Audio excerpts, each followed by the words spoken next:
So, hindi ko makita yung logic dito dahil yung sinampa niya na impeachment complaint ay basura. 15 pages na walang mga ebidensya kundi mga news article. At sa tingin ko ay hindi ito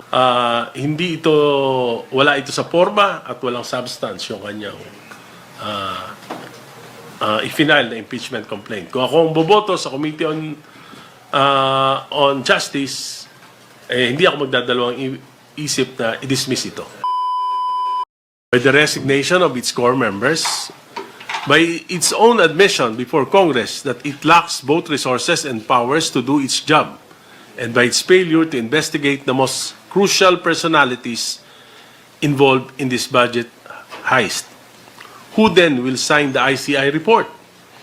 Can Commissioner Babe Singson and Commissioner Rosana Pajardo lend their integrity to whatever report the ICI may eventually submit? I will say this plainly. Any report produced under these conditions will be worthless, pure garbage.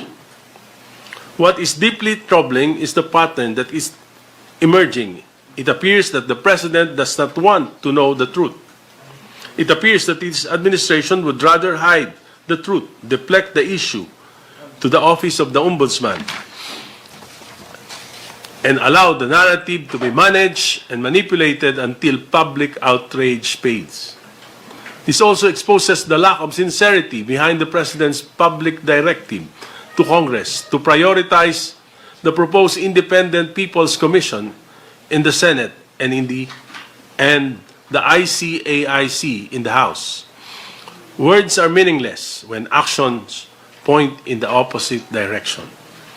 The inevitable conclusion is this: the administration is trying to contain the flood control scandal, to protect relatives and allies, to deny the people their fundamental right to know the truth. I am deeply afraid for this country because of the President's words and actions. How long can this administration cover up an anomaly of this magnitude? To do so would require staying in power beyond accountability, ensuring protection after 2028, or guaranteeing the next president is a political puppet. History teaches us where this kind of thinking leads us. We have seen this before. The Filipino people will always seek the truth. Mr. President, the only honorable way for you to leave Malacanang in 2028 is to allow a truly independent commission created by Congress, with real powers, real resources, and members of unquestionable integrity to uncover the truth, identify the culprits, and protect the people's budget. Kahit matagal ang investigasyon, okay lang yan. Hindi yun mahalaga. Ang mahalaga ay integridad, katotohanan at pananagutan para maitama ang pagkakamali at masigurong hindi na ito mauulit. At this point, the only meaningful legacy you can still leave this country is the fulfillment of your promised political reforms to ensure they pass Congress and are genuinely implemented before your term ends. The anti-political dynasty bill, the political party systems, and the ICAIC law. If you fail to do this, the economy will suffer, political instability will worsen, and once again, it will be the ordinary Filipino who pays the price. I call on our people to remain vigilant and to continue demanding truth and justice. Mr. President, I say this without malice, without politics. I sincerely pray for your enlightenment. Thank you.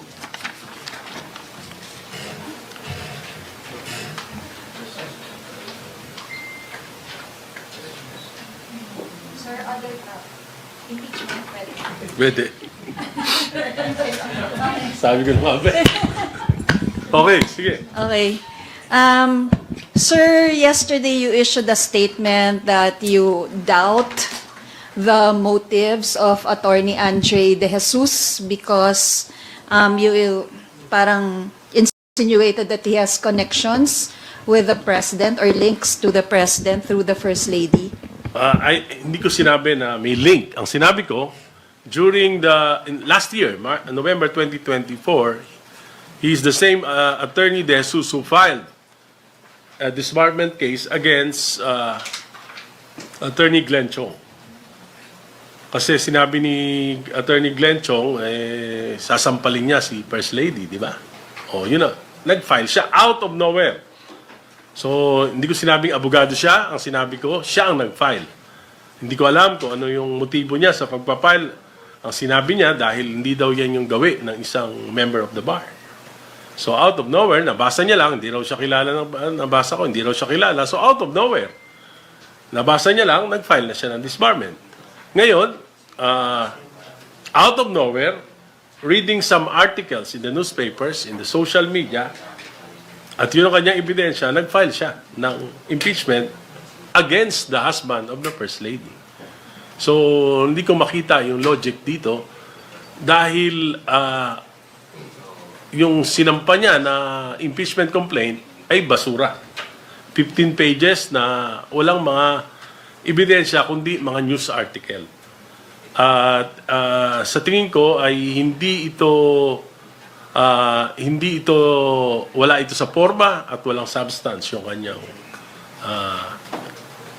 i-final na impeachment complaint. Kung ako ang boboto sa Committee on Justice, hindi ako magdadalawang isip na i-dismiss ito. Sir, doon sa pagkakaroon ng personal knowledge ng complainant, doon sa inirereklamo niya, meron bang ganong element dito? Wala akong makita. Kasi nga, he came from nowhere. Nagulat na lang tayo na mahilig siya mag-file kahit na, for example, hindi naman siya niya kliyente ang First Lady, pero nag-file siya ng disbarment case dun sa nambasto sa ating First Lady.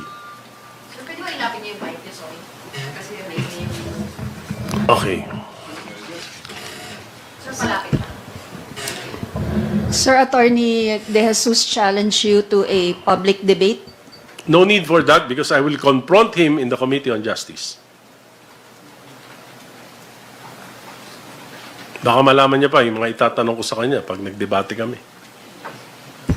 Sir, tama bang sabihin na iniisip niyong pakawala siya ng Pangulo or Well, I don't know his motive, pero sana huwag mangyari. Kasi, alam mo, yung paggawa ng isang impeachment complaint, napakatagal niyan.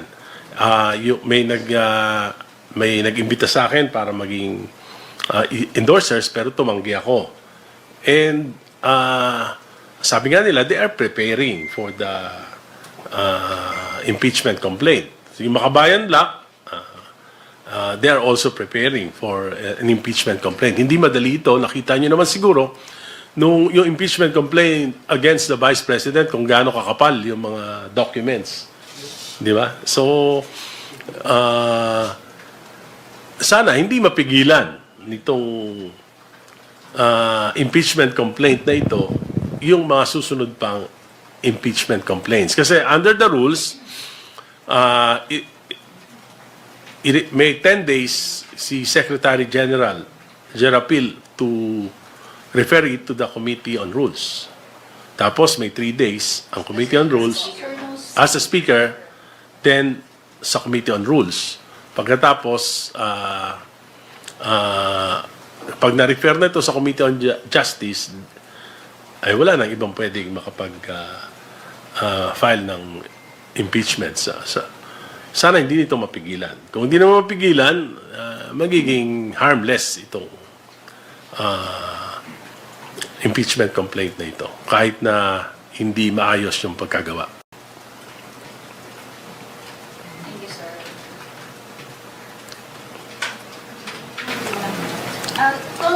Sa tingin niyo, kung ito man po ay intentional para mapigilan yung mas malakas na impeachment complaint against the President, hindi man mag-prosper ito, meron pang another chance para ma-impeach din ang Pangulo after 1 year ban.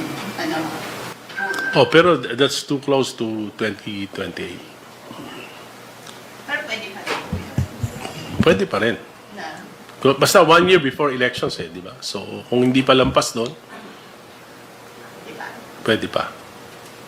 Sir, Pero, why would you impeach kung malapit na matapos yung term, di ba?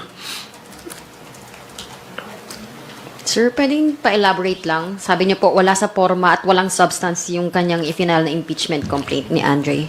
Yes, kasi ano no, yung nakita ko, ito yung mga articles niya, no? To be accurate, babasahin ko.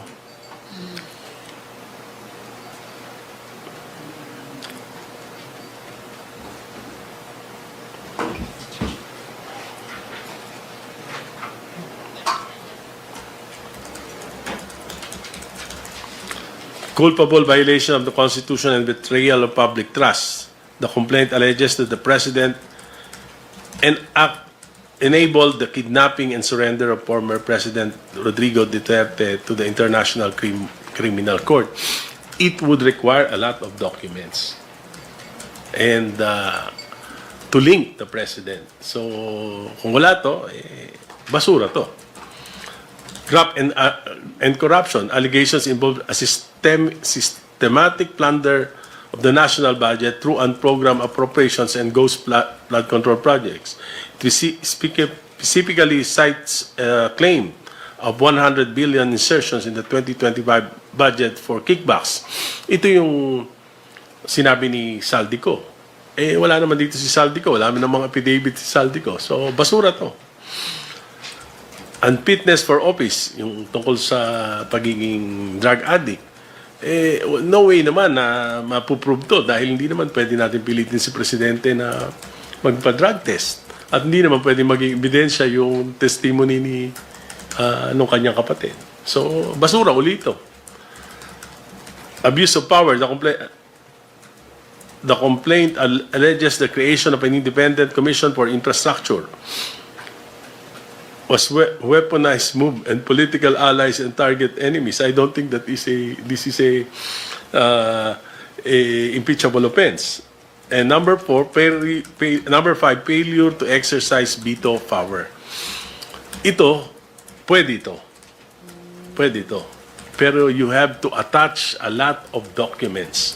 In fact, piniprepare ko sa study ko yung tungkol dito sa mga diversions and amendments and insertions, piniprepare ko sa study ko yung tungkol dun sa yung effect nung yung general provision number 91, yung nailipat yung PDIC funds saka yung PhilHealth funds yung study baka kulang yung 50 pages.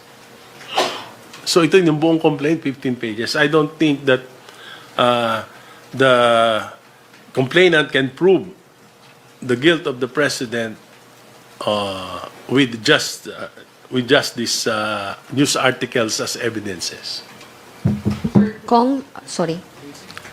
Si Kong Adyong, sinabi po niya yung impeachment complaint against BBM is dead on arrival na po sa Kamara.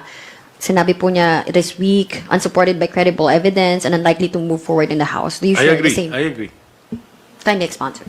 I agree to the statement of Congressman Adyong. Dead on arrival na. Dead on arrival.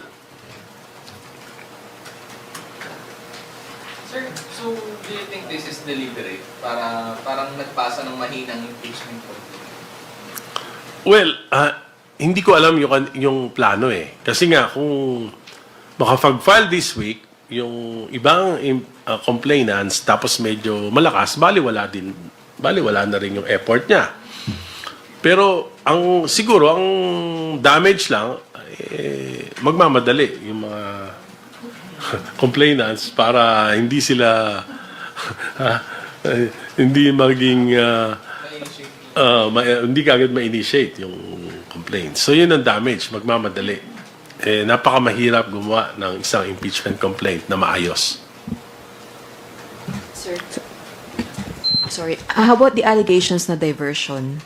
Drama lang itong i-final na impeachment complaint. Lalo na po maraming kongs katulad niyo po nagsasabi na basura itong reklamong impeachment laban kay PBBM. Well, ang medyo talagang nahihiwagaan ako. Especially with the endorser. Tahimik lang kasi si Kong Jeb. Nagulat na lang ako siya yung nag-endorse. And he's identified with the Garcias who are known stalwarts of the national of the NUP. At yung NUP mismo, sinabi nila na hindi sila papayag sa mga impeachment laban sa Pangulo. Sir, sorry. Ay. Si Kong Pulong Duterte, he also said in his statement yesterday na lutong Macau. Do you also believe that lutong Macau itong impeachment complaint na to? Well, nakakaduda. Kasi sabi ko harmless to pag may nag-file this week. Harmless tong impeachment complaint na ito. Unless na siguro kung mai-refer kagad to, may sama. Hindi na hintayin yung ibang ifa-file within the week. Makikita naman natin kung ano yung motive pag nakapag-file na yung ibang mga complainants. Kong Erice, good morning. Yes. Mil Kirigonan of DCRH. Can we take it to mean, based on your statement now, that this is an advantage kay Pangulong Marcos, yung maagang pagsasampa ng impeachment against the President? Kasi ang sabi po ni Congressman Keith, Congressman? Congressman Keith Flores kahapon, na kung matatanggap ng Committee on Justice yung impeachment na isinampa ni Attorney De Jesus, this will bar any other impeachment complaints within the year. Yes, that's true. So, talaga, any other complainants should hurry, should file it. Dapat nga today, pero wala naman yata. So, this is an advantage to the President, sir. Ano po ang balita? You're a part of the minority group. Ano po ang balak po ng Makabayan Bloc? Kasi sila po ang nagsabing susunod silang mag-file ng impeachment. Yes, sabi nila, they will file. Sabi ni Congressman Tino sa akin na magpa-file sila. Hindi ko lang alam kung kailan talaga. Last question, Congressman Erice. This is a prerogative of the President, pero sakali pong matuloy ang hearing ng Committee on Justice, is it better kung humarap ang Pangulo, magpaliwanag sa mga alegasyon laban sa kanya sa pagdinig ng komite on his impeachment complaint? Hindi naman parang hindi naman maganda kung siya mismo, kahit na representative niya, basta sagutin lang yung mga tinatanong. Ako, sa akin, simple lang eh. Para sa akin, yung ibang mga issue, baliwala naman eh. Ang issue lang sa akin eh, yung tungkol sa national budget ng 2023, 2024, 2025 at pinayagan niya na ito ay baguhin ng Kongreso. Tanggalin yung mga pinakamahalagang mga programa niya at palitan ng mga kalokohang proyekto na naging sanhi nitong malawakang korupsyon na pinagdurusahan hindi ng buong bayan sa ngayon. Di ba? Ang buong bayan ang epekto na to. So dapat ipaliwanag niya talaga bakit he allowed it for 3 years. Bakit yung kabinete niya pinayagan ito? Yan yung malaking tanong eh. Kasi kung pinayagan niya to nang walang dahilan, either kasabot siya o napabayaan niya talaga. Which is both, which can be considered both as an impeachable offense. Thank you, sir. Sir, Good morning, sir. Sir, with regards naman doon po sa re-refile na impeachment against BP Sara, are you going to endorse it? No, I already declined to endorse it. sabi ko, the same way that I decline endorsing the impeachment complaint against the President, ganun din sa Vice President. Para pagdating ko sa Committee on Justice, I will have an open mind. Hindi ako Marcos, hindi ako Duterte. Liberal ako. Sir, with regards naman po dito sa flood control projects to sa scam, what other legal rigor are you pursuing, sir, to implement reports in the judicial system to punish those culprits? Obviously, parang prinoprotect po yung mga secret cow, yung mga mastermind na stop na agad yung investigation. Alam mo, para sa akin, mas mahalaga yung reforms dito sa pagpoprotekta sa national budget. Kasi hindi naman mangyayari lahat itong, hindi naman makakanakaw yung nasa DPWH at kung sino man yung mga nagnanakaw kung hindi na bigyan ng pagkakataon ng ating national budget. So I would rather concentrate on the main problem, which is budget reforms. Sir, follow up lang sir, kasi parang kayo na yung pa sinasabi na kailangan mag-file within this week yung mga gustong humabol. Do you think i-process kagad ng House once session resumes? Ayan. Hindi. Ngayon lang, pwede na i-process yun ng, may refer sa speaker, di ba, ng SecGen. So, let's just wait and see. Kasi actually, hindi ko alam kung ano yung lalabas yung tunay na motive, depende sa action ng House dito sa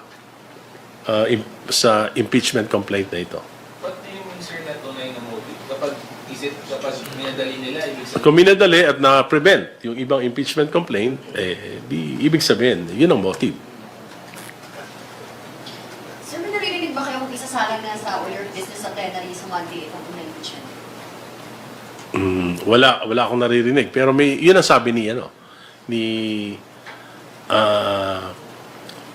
Congressman Isay. Ano, sir?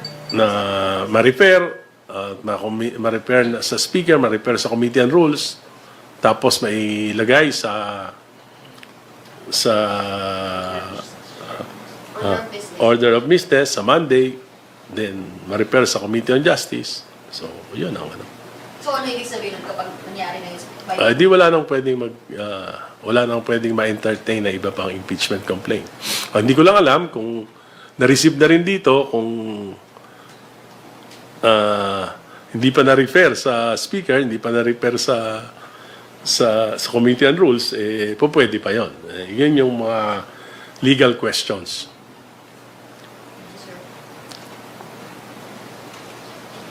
Sir, sa minority, sorry. Pardon for this question. Sa minority block ba inaalok yung pag-e-endorse ng impeachment complaint? For example, for this one, Wala. Sa akin nga, di ba? kasi po, inalok kayo. Inalok ako. At So, maalam ko marami rin. Sabi sa akin ni Kong Eli San Fernando, inalok siya, pero nag-decline din siya. Sir, may naririnig ba kayo na balak tahakin yung third mode ba yun? Yung 1/3 of House lawmakers will Only after done na yan. Because meron ng Supreme Court ruling. hindi, na kailangan for BBM.